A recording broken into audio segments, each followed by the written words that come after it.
તેમાં દર્શનાર્થીઓ આવે છે તેની આપ સાર સંભાળ રાખી બધાને સંતોષ થાય એવા દર્શન કરાવો છો, દરેકને ભાવતું ભોજન જમાડો છો અને આવડી બધી સેવા આપણા આખા ભારત દેશમાં બાપાએ ડંકો વગાડ્યો એમ ભારત દેશમાં પહેલો નંબર બગદાણાનો આવે છે.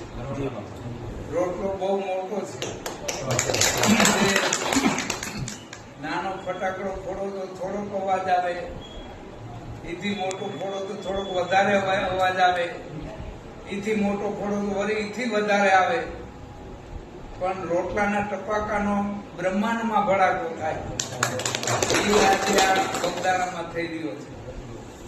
અને અનેક માણસ સંતોષથી દર્શન કરી, આરામ કરી, ભોજન કરી અને જાય.